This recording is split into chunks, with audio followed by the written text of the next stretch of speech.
Beach Channel. Welcome to the new podcast, Production Legends. My name is Carla, and we're talking about all things film and TV in Miami and the state of Florida.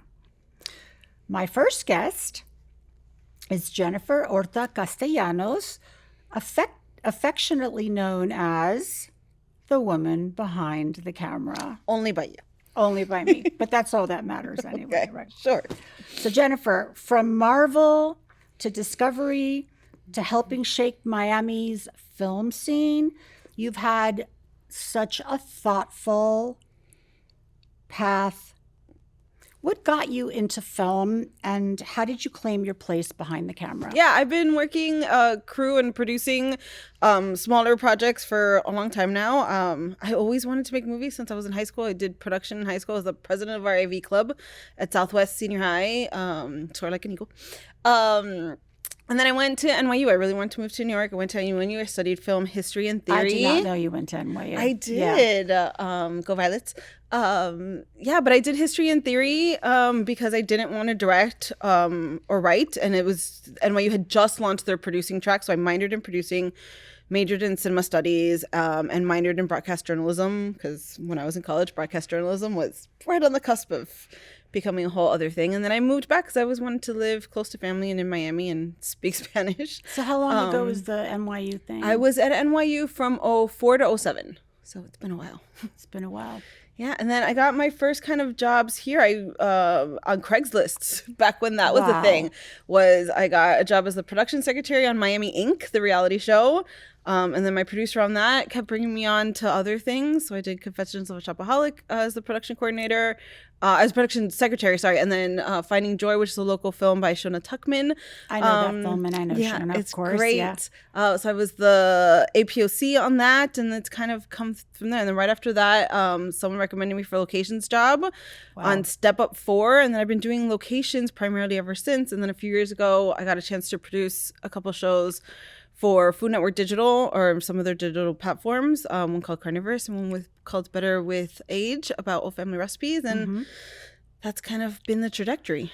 I feel like we should introduce ourselves to the listeners. Sure. I feel like we should tell the listeners that how we know each other and how long we've known each other and the interesting circumstances around it. So I'm wearing my critical thinking t-shirt, my husband's critical thinking t-shirt, so I could remind you just in case you forgot. Oh, I remember very well. You remember. So tell the listeners and, remind me of that beautiful story. So back in 2020, someone came to me with an idea to start a nonprofit. I didn't particularly like their idea, but I was pregnant with my first son and it was the heart of the pandemic. So I started developing this idea and calling different people saying, if I did this, would you support it? And I got great support from Jay LaPlante when he used to run the film festival, from Brenda Moe, who's been our biggest champion at the Coral Gables Art Cinema, Sylvia Royer, who used to run the permit office at the city of Miami Beach.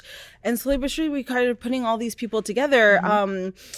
And so we launched the organization. We wanted to start doing screenings of Miami films that didn't get seen very often here in our community. And the first one that came to mind, which a lot of my friends had worked on, I unfortunately did not get a chance to work on, was Critical Thinking. Why didn't you get a chance to work on it? I want to say that I was on Ballers. Okay. While it was shooting.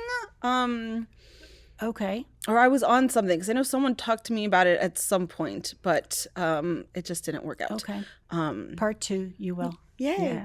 Yeah. So I actually called Patty, your my Patty. Yeah, your Patty, who coordinated or managed the thing, both.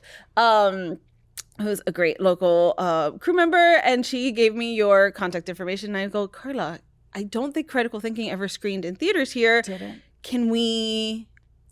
Will you give us permission to screen it and do a fundraiser for our organization? And you said, absolutely. And I talked to Brenda and she's like, one screening? No, we'll give you a whole week and we'll get that movie. And so that's how it started. And I went every day. And you went every day, yeah. And it was a great way. It was like our first big event. We had a great crowd. The movie was in theaters for a week and the crew got to see themselves in the film up on my favorite local theater at the Coral Gables Art Cinema, and it was great. So that is Miami Film Lab. So we started that. We run a bunch of other organizations. Our kind of ultimate goal is to raise money to be producing at least a film a year.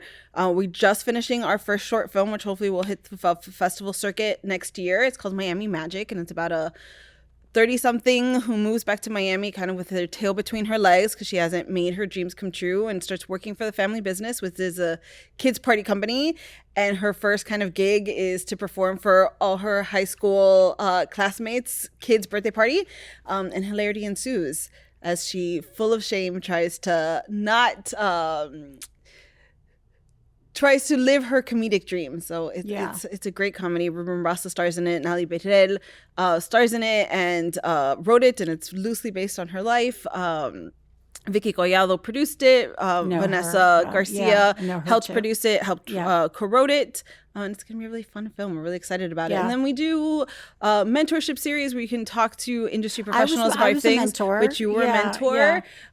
We do test screenings so you can put your films in front of audiences before you send them off to festivals and make sure everything's working and the best obstacles in there. Such a great idea, because everybody, no matter how many films you make and how good you are, there's always a imposter syndrome situation, and you're giving an opportunity to take that away.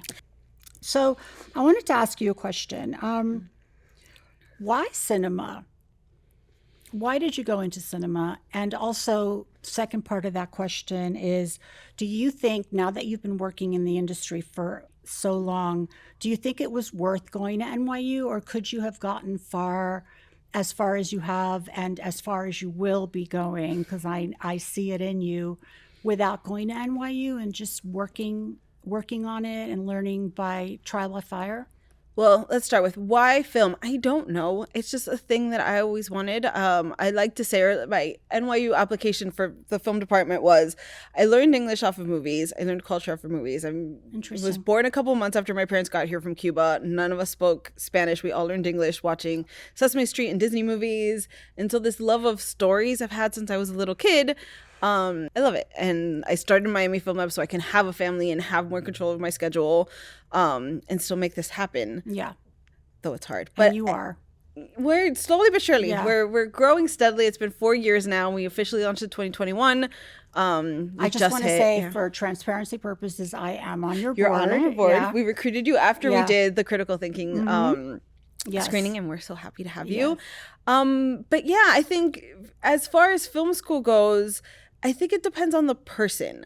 I think film school isn't a necessity. I think especially now you can learn basically anything off of YouTube, and you can learn even more if you go on sets. But if you enjoy the school environment, if you learn better by being around other people, it's worth it. To me, NYU, I met great people, especially earlier in my career. Having NYU in my resume definitely got me in the door faster than other places. And people kind of assumed that I was more serious because I had done that, even for like silly PA jobs. Not to say this is silly, but like where your experience isn't necessary. It's more like, we need a body. They were like, oh, you're not going to flake on us because you went to NYU. Right. And that brings a certain amount of discipline. I think it still helps to have that kind of degree. Because I studied history and theory instead of production, I think it helped me understand story and the industry and how that has changed over time in a way that as a producer I find very helpful.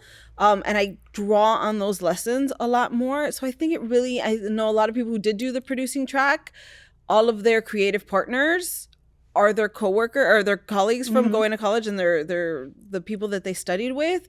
So I think if that's what you're going into, absolutely. Is it worth the $100,000 price tag? Yeah. Probably not.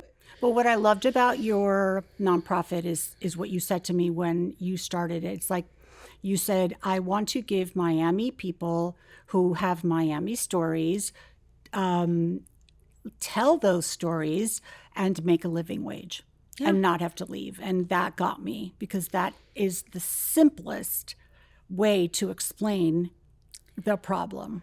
I mean, but I think a lot of people worry more about getting the films made than about building the careers of the people making them. So yes, the films are important, the stories are important, But if everyone who made it then can't pay their mortgage, like, is it that in like that is just as important as the story itself? And I think a lot of other organizations focus on the stories and getting them out there, and there's this whole other part of it that I think is important, because the more sustainable our careers are, the more movies we can make. If we're struggling all the time, then the movies we make are gonna be one-offs. And then we're gonna have to go find, day jobs. And I don't want that to be the case, because if you can't focus on what you're doing and grow your craft, your movies are never gonna get better. And I think that's a problem we've had as a kind of community, that we have a couple of make some great films and then they can't sustain and then move on to other things, or they go back to doing commercials and they can't sustain. Not that there's anything wrong with doing commercials or using commercials to fund your other things, but as long as you're doing it because you want to, or it helps another right next, you have to. I work with DPs that have won Emmys for their work, and they do commercials in between projects. So and they get a lot of money for those commercials, depending on like what commercials it is. But it's also sharing those stories, in that I think a lot of people, whether they go to film school or not, have this idea of what your career should look like, and no one's career looks like that. No. So we also have a podcast. It's not linear at all. Not only not linear, but you're gonna have to do different things, and it's not gonna be, you made a short film and Warner Brothers discovered you and then you go make your movie. Happen. Like, that has always been rare in our industry. It is even rarer now. It's just not the trajectory anymore.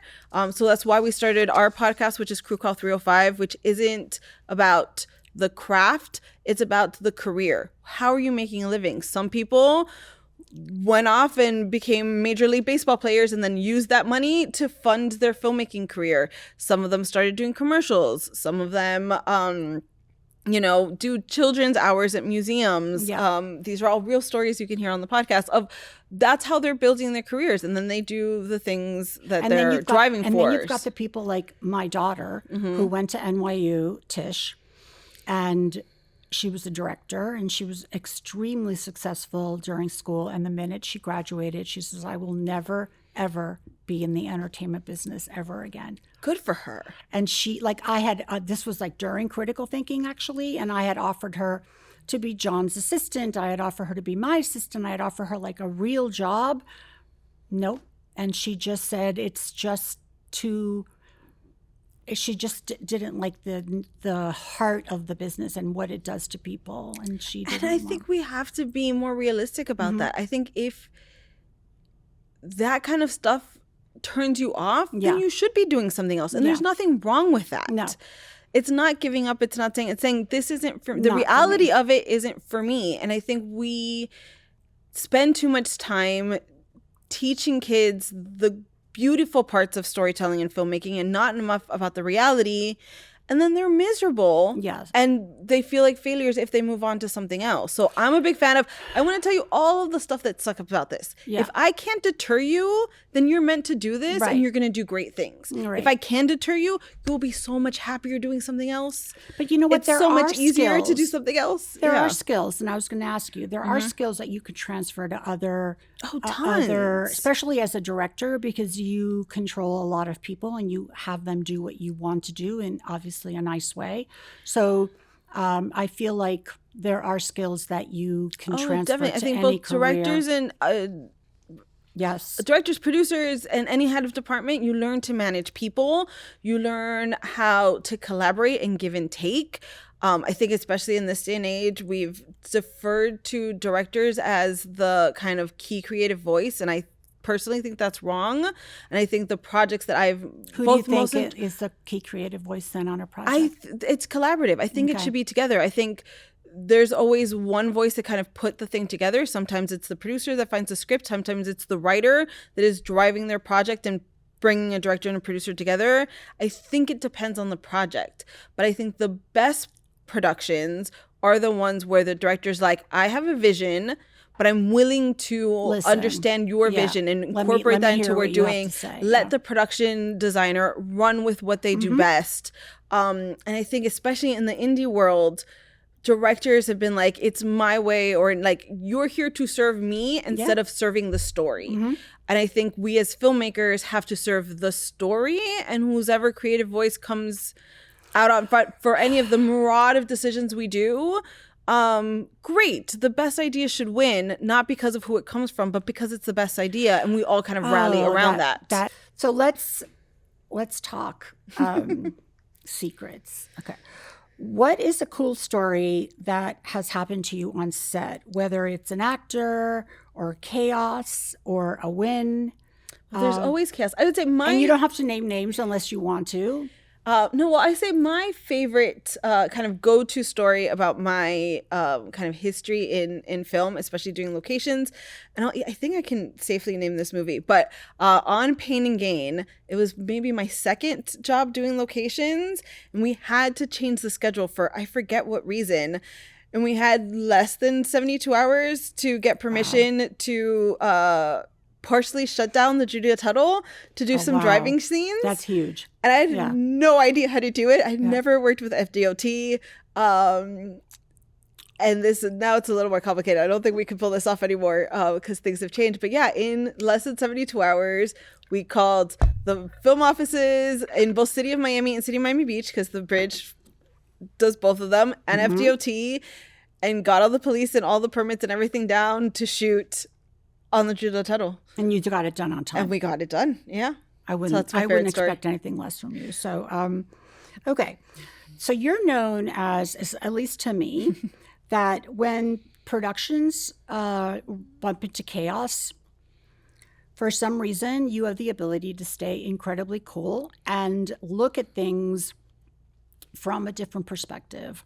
And you did that for me without mentioning, it was one of my last movies, and you were able to convince with your finesse, vocabulary, and actions, everything. What is that about you? Well, in that particular case, I think it has a lot to do with the fact that I was coming in as an outsider, and it's always easier as an outsider to kind of, But they listened to you is what I'm saying, I think it's a matter of understanding what other people's concerns are. And I think that's a very key skill as a producer, going, what is it that's stressing you out, and how can we address it? Because a lot of times people don't necessarily need a solution. They need you to understand what it is that worries them. Yeah. So if you just throw solutions at people, they can sometimes shut down. So figuring out, this is what you're concerned about, this is why you shouldn't be concerned, or this is how we're going to assuage those concerns, is one of like the key things you have to do as a producer, because your job, amongst many, many other things, is to be that for all of your departments, for your director, for your actors, is these are the issues, how are we going to solve them? Either creatively, monetarily, what do we need to bring in? What do we need to change? Yeah. But that's your thing. Your job is, these are the issues. How do we bridge the gap so that we do the needs that you have and the needs that you are, and find a middle ground that makes everyone maybe not happy, but not super upset. At least they're not. No, like either no one's happy or everyone's happy. Everyone's a little happy. Yeah, no one's super pissed. You can't have like one not happy and one happy. Everybody has to feel the same way, and that's like that's what you did. Or you have to tell them why, no matter how upset you are, it just doesn't work for blah, blah, blah, blah, blah, and be able to articulate why, and not just your opinion doesn't matter. I feel like for me, as an EP or as a producer, because my latest movie, I was just finished. We just finished a feature doc, whereas we are the first movie out of Starbucks Studios. Exciting. Yes, it's very exciting. It's also a chess movie, but it's a little bit different. It's about a Latina girl who has chess heroes. And we went to Mexico, we went to Paris and interviewed everything. But Keanu Reeves did this film with me, and it was really spectacular. And then Starbucks ended up, instead of putting a cup in the scene, they ended up with, for this like same amount of money, owning the content, which is what brands are doing now. Yeah. But what I noticed this time around that my job was, and usually it's the same thing for everything, is to make sure that I'm looking around the corner before something happens to someone in the crew or the cast or just the production itself. And that's what I feel like my job as a producer or EP is, just to make sure that if you can, don't let something happen as opposed to fixing something. And I think that that's a skill. I think I have that skill, and I know you have that skill for and sure. I think producers need to accept that they can have creative roles too. So seeing that in not just the logistics of the production, but in the story itself. So if you see that you're not getting this coverage or you're not getting that, or the emotion of this scene doesn't match the emotion of that scene, like, you're allowed as a producer, it's your film too. You can say this isn't working for whatever reason. Yeah, 100%. And I think change. That used to be common when producers kind of were the leading voice behind films back in the studio system. That's kind of waned a little bit. It's coming back now with showrunners producing and being the head of everything. But I think in the indie world, we're still relegating producers to this solely budget and logistics. And I think productions are being hurt by it because producers, a good producer has this way of looking at the bigger picture, right? In a very specific it's way. Not about anybody. It's about the production. Yeah. So I just want to wrap this up because I could talk to you for hours. Can you tell the listeners, please, where they could get in touch with you, where they can see all the incredible things that your organization does? And I feel like it's our organization because I'm on the board. Absolutely. Yeah. So it's Miami Film Lab. It's at Miami Film Lab on all of the things. We mostly do Instagram. We have our Substack. We share kind of insights from filmmakers in town of what they're doing and how they're doing it. We have our Crew Call 305 podcast. We share local films on our Made in Miami series on YouTube. So you can see 44 local films. We do an actor showcase where you can discover new talent to put in your films, which is also on our YouTube channel. And we do live at the Coral Gables Arts Cinema every quarter or so. So at Miami Film Lab, we are a nonprofit. So if you want to donate, please come help us do what we do and support the local filmmakers. And we've got 9 different programs and lots of things going on. So please follow us, get involved. If you're a filmmaker, reach out to us. We want to support what you're doing. But it's been a pleasure to work with you. Thank you. Thank you for helping us build Miami Film Lab to what it is. And thank you for being my first guest on this amazing new podcast. I'm so honored. I appreciate it so much. Thank you. All right, Beach Channel. That's been Production Legends. See you next time. Peace out.